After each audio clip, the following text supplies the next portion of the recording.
이미 수많은 언론 보도와 뉴스를 통해 잘 알고 계시다시피 지난 3일 하나 디펜스는 호주 육군이 현대화 프로젝트 일환으로 진행 중인 자주포 획득 사업의 우선 공급자로 선정되며 K9 자주포 30문과 K10 탄약운반 장갑차 15대, 기타 지원 장비 등 총 1조 원 규모의 수출 계약을 했다고 발표했었습니다. 그럼 왜 이토록 호주군은 군사력 증강에 열을 올리며 한국의 레드백 장갑차에 관심을 나타내며 도입하려는 이유가 무엇인지 자세하게 알아보겠습니다. 앞서 하나 디펜스는 지난 7월 말경 미래형 장갑차 레드백 출정식을 열었습니다. 보병 전투차 수출 사업은 호주 육군을 겨냥해 만들어낸 제품이며 국내 최초로 해외 시장을 타깃으로 사업 기획 및 제품 설계, 개발이 이루어진 첫 사례입니다.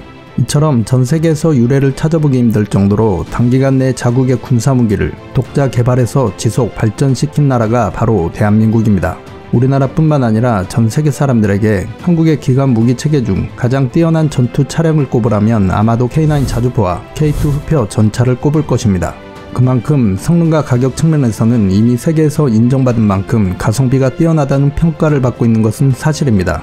이제는 전 세계 유명한 방산업체들과도 어깨를 나란히 할 정도로 성장한 것이 무척이나 자랑스러울 정도입니다.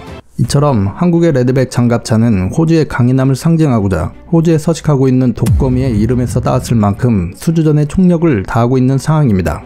한편 하나 디펜스를 비롯해 독일 라인메탈 디펜스의 링스, 영국의 BAE 시스템즈의 CV90, 미국 제너럴 다이나믹스의 AJAX가 치열한 경합을 벌였고 레드백은 이 사업의 최종 2개 후보 장비 중 하나로 선정되어 호주 방위사업청과 450억 규모의 RMA 계약을 체결하였습니다. RMA 계약이란 최종 우선 협상자 후보를 결정하기 위해 현지에서 각종 성능 시험 평가와 운영자 평가 등을 통해 후보 장비들에 대한 요구사항 충족 여부를 평가하기 위한 절차입니다. 이처럼 호주군은 한국의 뛰어난 성능의 장갑차에 이목이 집중되고 있는 상황입니다. 그럼 여기서 잠깐 한국의 장갑차 히스토리에 대해서 알아보고 가겠습니다.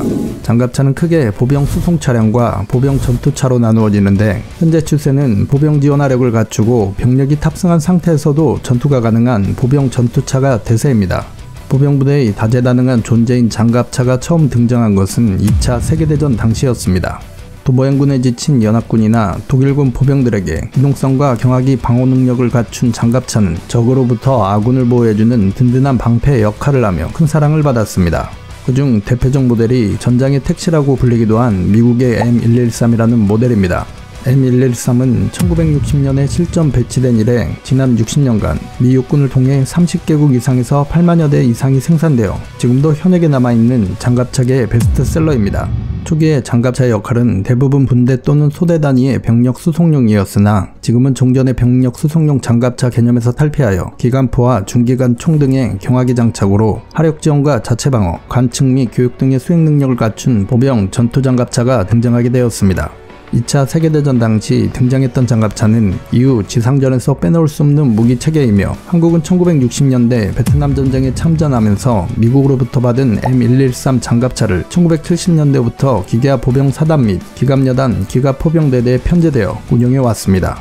1984년 율곡 사업을 시작으로 국산 장갑차인 K200을 개발하여 육군에 배치 운영하였으며 국방과학연구소가 주도하에 국산화로 개발된 첫 번째 모델이 K200 장갑차입니다.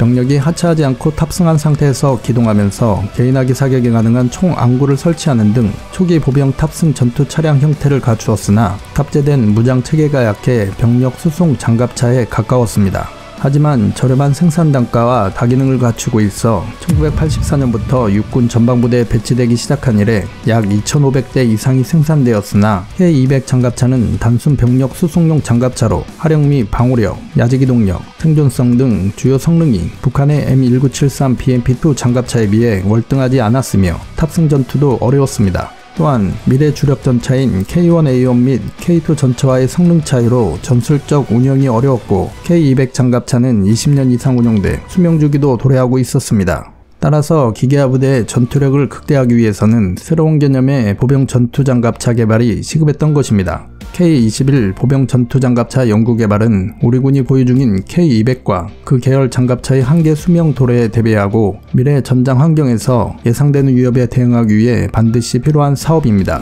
그리하여 우리 군의 현재 주력 장갑차인 K21은 하나 디펜스에서 제작되었습니다. 현재는 7,000대 가까이 생산된 미 육군 주력 장갑차인 M2 브래들리보다 뛰어난 전투 장갑차로 알려져 있습니다. 화력, 방호력, 기동성을 기준으로 세계 최고의 보병 전투차를 선정했는데 여기서 세계 최고 보병 전투 차량은 독일의 푸마가 선정되었으며 2위로 선정된 한국의 K21은 기동력, 화력, 생존성 등에서 선진 장갑차 수준을 뛰어넘는 성능을 보유한 것으로 평가받고 있습니다. 특히 다양한 소재를 붙여 만든 복합 장갑을 사용해 가벼우면서도 중국형 무기에 대한 방호력을 갖추고 있어서 미국의 최신 M2A3 장갑차와 비교해도 방호력과 생존성은 대등한 수준으로 나타났으며 화력, 기동력에서는 더 앞선 것으로 평가받았습니다. 또한 러시아제 152mm 자주포탄 파편은 물론 장갑차의 50mm를 관통하는 날개분리 철갑탄까지 막을 수 있는 데다 주무장인 40mm 중기관포 K40은 현존 전투장갑차 중 최대 구경으로 파괴력이 가장 우수합니다. 최대 발사 속도가 분당 300발이며 유효 사거리는 지상 2000m, 대공 4000m이며 파편 효과로 밀집 보병부대를 순식간에 무력화시킬 수도 있습니다. 그럼 왜 이토록 호주군은 군사력 증강에 열을 올리며 한국의 레드백 장갑차에 관심을 보이고 독일의 링스와 최종 결승전에서 저울질하며 도입하려는 이유가 과연 무엇일까요? 대답은 호주판 국방백서인 2020년 국방전략갱신이라는 보고서에 담겨 있습니다.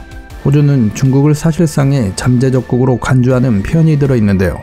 스콧 모리슨 호주 총리는 호주가 제2차 세계대전 이후 그동안 보지 못한 지역적 도전에 직면해 있다 라며 중국의 급부상에 대응하기 위한 전략적인 방어 전략을 채택할 것임을 밝혔습니다. 중국이 남중국해 인공섬들을 만든 것 등이 호주를 자극했다고 하는데요. 하지만 중국에 대한 호주의 정면 대응은 구조적으로 어려운 면이 있습니다. 그 이유는 중국은 호주의 최대 무역국이자 호주 수입 공산품의 25%가 중국산이기 때문입니다. 중국은 자국과 멀어지고 미국과 밀착하려는 호주를 길들이려고 집요한 유형 무형의 압박을 가했지만 호주는 이에 절대로 굴복하진 않았습니다. 호주는 미국은 물론 일본, 인도 등과의 협력을 강화하고 있으며 이들 4개국은 미국이 중국에 대응해 구축한 전략다자 안보 협의체 쿼드에 소속된 국가들입니다. 이들은 수시로 연합해상훈련 등 중국을 겨냥한 4개국 연합훈련을 벌이고 있습니다. 또한 호주는 이른바 파이브 아이스 일원이기도 하며 여기서 파이브 아이스란 미국, 영국, 호주, 뉴질랜드, 캐나다 등 5개국의 정보 협력체를 일컫는 말입니다. 이처럼 중국의 노골적인 미중과의 패권 경쟁에서 친미적인 국가 중 하나인 호주를 강하게 압박하려는 움직임을 간파한 호주군은 혹시 모를 중국과의 국지전을 대비하여 군사력을 증강하고 있다는 분석입니다. 어찌됐든 이번 호주군의 보병 전투장갑차 도입 사업의 최종 후보로 하나 디펜스의 레드백과 독일 라인메탈 디펜스의 링스가 선정된 상황인 만큼 시험평가 기간을 거쳐 최종 발표는 2021년에 예정되어 있습니다. 만약 한국의 레드백이 최종 선정되는 좋은 결과가 나온다면 그 다음으로는 미국이 추진 중인 내년 1월에서 3월 사이에 정식 제안 요청서를 발행을 시작으로 이어서 2030년 OMFV 단계인 상세 설계와 시제품 제작 등 3가지 제안을 받고 4년 뒤 단일 생산 대상을 최종 선정할 예정인 최대 4천여 대의 브래들리 장갑차 교체 사업으로 하나로 55조 원 규모에 달하는 엄청난 프로젝트에 직간접적으로 미칠 영향은 무시할 수 없기 때문입니다. 이로 인하여 추가 수주 가능성 또한 매우 높다는 관측까지 나오고 있는 만큼 이번 호주 보병 전투장갑차 사업에 최종적으로 선정되기를 진심으로 응원합니다. 6.25 전쟁 시에는 총 한 자루 만들지 못해 미군에게 구걸하다시피 지원받아야 했던 대한민국이었지만 이제는 전 세계의 우수한 방산 업체들마저 긴장시키는 방산 강국으로 자리 잡고 있어 무척이나 뿌듯하고 자랑스럽습니다. 지금까지 으뜸왕이었습니다.